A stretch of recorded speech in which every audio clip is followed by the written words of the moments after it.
नमस्कार, voice of Asians के सभी दर्शकों का हार्दिक अभिनंदन है। प्रिय दर्शकों, आज हम आपके सामने एक ऐसी पर्सनैलिटी को लेकर आए हैं जिन्होंने स्कूल और कॉलेज में बहुत से कंपटीशन में पार्टिसिपेट किया, चाहे वो डांस के थे, चाहे मॉडलिंग के थे। फिर उसके बाद राजस्थान से शादी होने के बाद लुधियाना आ गए और यहाँ शादी होते ही उन्होंने एक फंक्शन में पार्टिसिपेट किया और वहाँ इनाम जीता। वो मॉडलिंग का कॉन्टेस्ट था और फिर 12 साल तक बिल्कुल खामोश, और अब 12 साल बाद सिर्फ 6 महीने पहले फिर उन्होंने अपना जो सांस्कृतिक और सामाजिक क्षेत्र चुना, उसको शुरू किया और आज लुधियाना की महिलाओं में उनकी पूरी धूम है। मेरी मुराद है प्रीति अरोड़ा जी से, जो हमारे बीच है आज। विशेष तौर पर आपका बहुत बहुत स्वागत है जी। Thank you so much for the invitation. Thank you. तो सबसे पहले प्रीति जी बात करते हैं आपके सबसे बड़ी सफलता के बारे में। सबसे बड़ा जो आपका कंपटीशन, वो कहाँ था, कैसे था और किस तरह आप उसको बुलंदियों को छू पाए? Thank you so much. I am Preeti Arora. मैं सबसे पहले ये बताना चाहती हूँ कि मैंने अब तक 3 कॉम्पिटिशन्स में पार्टिसिपेट किया है, जिनमें से 2 कॉम्पिटिशन में आई वॉज इन टॉप 3। जो 3rd कॉम्पिटिशन था उसमें I was the title holder.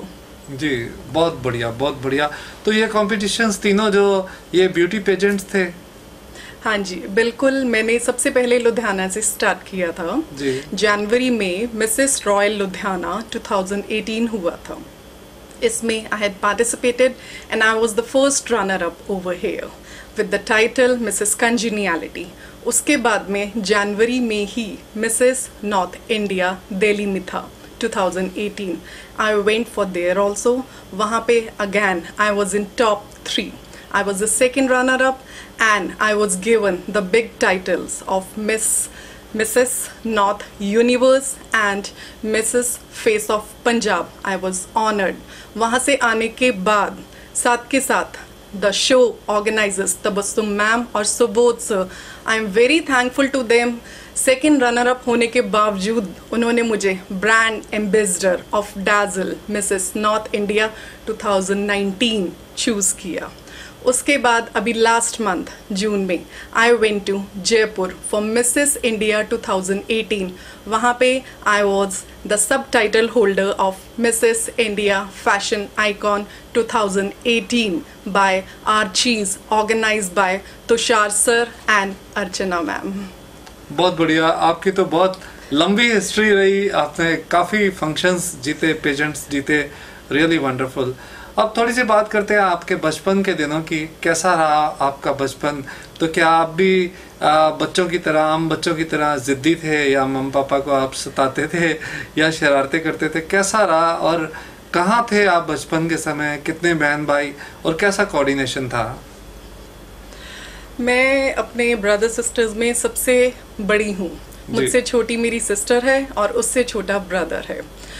मेरा बर्थ राजस्थान सूरतगढ़ में हुआ है और उसके बाद I got married in Punjab.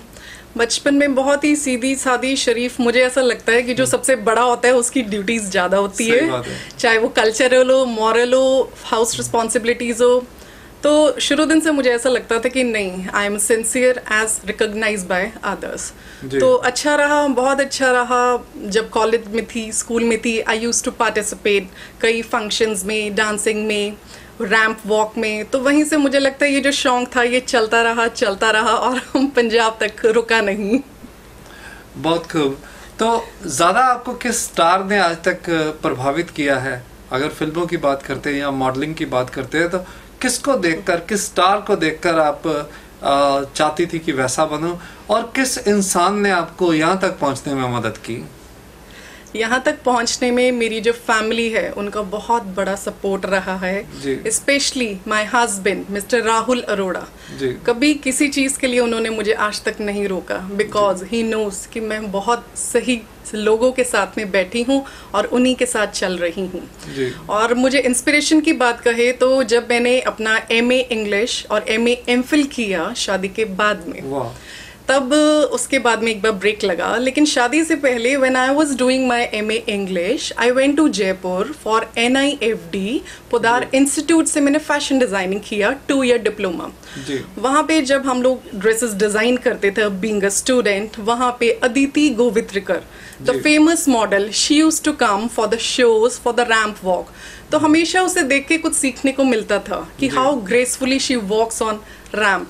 तो शायद वहीं से ये चीजें अंदर आ गई। बहुत बढ़िया है, आपने काफ़ी मेहनत की यहाँ तक पहुँचने के लिए।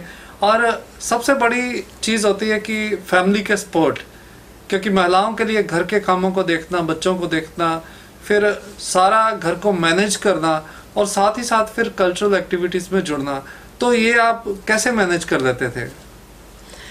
मुझे ऐसा लगता है कि अगर आप एक बार सोच लो कि मुझे ये चीज़ चाहिए, definitely give you 100% devotion and dedication and one day you will get it. मेरे साथ भी ऐसा हुआ। मैरिज को मेरे 12 इयर्स हो चुके हैं, कम्प्लीटली मैं इन्वॉल्व थी मैरिज में, अपनी रिस्पॉन्सिबिलिटीज़ में। लेकिन कुछ ऐसा हुआ कि जो डायरेक्टर ऑफ पंजाब है मिसेस रेणुका नागपाल, डेफिनेटली, तो उन्होंने मुझे, जैसे वी आर नेबर्स ऑल्सो, तो मिले, तो she inspired me for this. और ये चीज़ अंदर थी, तो आई फील लाइक कि मुझे लगा कि okay it's a good platform for me, और आई स्टार्टेड और चलती गई।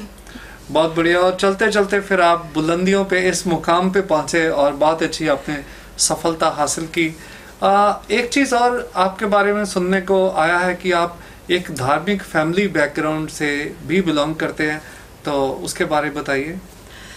मैं बेसिकली सिख फैमिली से बिलोंग करती हूँ and I got married in Arora family.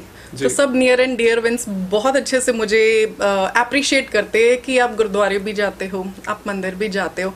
In fact मैं दुर्गा सप्तशती भी पढ़ती हूँ, मैं हनुमान चालीसा भी पढ़ती हूँ, मैं दुख भंजनी सुख निवारण सब करती हूँ। तो मुझे ये कभी नहीं आया कि मुझे ये करना चाहिए या ये नहीं करना चाहिए। मैं सभी गुरुओं को साथ में लेकर चलती हूँ, और इतना मेरा ट्रस्ट होने के बावजूद मुझे लगता है एक पॉजिटिव ऑरा मेरे साथ में रहता है, जिसके कारण मैं हमेशा से ही लोगों के बीच में रहती हूँ। और मुझे बहुत प्राउड फील होता है कि मेरे मॉम और dad Mister Paramjit Singh Bedi and Mrs Parminder Kaur Bedi दोनों ही बहुत ही सोशली एंड पॉलिटिकली एक्टिव है राजस्थान में, इन सूरतगढ़। तो जब भी मैं उन्हें देखती हूँ, मीडिया को उनके आसपास, उनकी रोज़ न्यूज़पेपर में कवरेज देखती हूँ, तो I feel humble and feel proud कि I am the daughter of both of them. बहुत बढ़िया है, क्योंकि माँ बाप के आशीर्वाद से इंसान हमेशा बुलंदियों को छू सकता है। तो अब आखिर में आपसे यह सवाल करते हैं कि जितनी भी महिलाएं जिनको मुश्किल होता है लाइफ में कि किस तरह से वो घर को मैनेज करें, किस तरह से अपनी लाइफ को मैनेज करें और किस तरह से सोशल फील्ड में जाएं, और ये सोच के उनमें से 90% महिलाएं तो टेंशन या डिप्रेशन में ही रहती है, तो उनके लिए आप क्या संदेश देना चाहेंगे? मैं कहना चाहती हूँ, एक मैसेज जो सबको देना चाहती हूँ, प्रॉब्लम सबकी लाइफ में है, कोई भी रिलैक्स नहीं है, लेकिन आप उस प्रॉब्लम को कितने अच्छे से हैंडल करते हैं ये आप पे डिपेंड करता है। मैं भी सोसाइटी में मूव कर रही हूँ, कहीं जाती हूँ तो लोग बोलते हैं see the celebrity Preeti Arora is coming. तो ट्रूली मेरी सच में यकीन कीजिए, I feel good because I know मैंने अपना कितना डिवोशन, कितना डेडिकेशन, हार्डवर्क इस चीज़ के लिए किया है। The same with you, talent सब में है, बस कहीं अंदर दबा हुआ है। कोशिश कीजिए, जो क्वींस है लुधियाना की, वो आपके साथ हर वक्त, हर कदम पे आपकी साथ मेहनत करेगी और आपके लिए आगे आएगी। सेम विथ मी, हर जगह I will be with you. बस मेहनत कीजिए, उस टैलेंट को अंदर मत दबा कर रखिए। बहुत बढ़िया आपने कहा प्रीति अरोड़ा जी। और आज आपके साथ जो बातचीत हुई है उसको देखकर लाखों महिलाएं ज़रूर अपनी लाइफ में कुछ ना कुछ मोटिवेशन लाएंगी, आगे बढ़ने की उनकी तमन्ना ज़रूर हो पाएगी। वॉइस ऑफ एशियंस को अपना कीमती समय देने के लिए आपका बहुत बहुत धन्यवाद।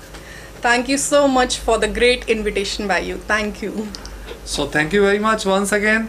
और सभी दर्शकों को यही कहना चाहेंगे कि अगर अभी तक आपने हमारा चैनल सब्सक्राइब नहीं किया तो ज़रूर कीजिए, ताकि ऐसी बहुत सी अच्छी पर्सनैलिटीज़ हम आपके साथ मिला सकें और साथ ही साथ आपको वर्ल्ड की लेटेस्ट न्यूज़ ज़रूर दिखा सके, आपकी जानकारी को बढ़ा सकें। फिर मिलेंगे एक और पर्सनैलिटी के साथ, तब तक के लिए कैमरा पर वंदना और माइक पर मुझे यानी सुखविंदर सिंह को इजाज़त दीजिए। नमस्कार।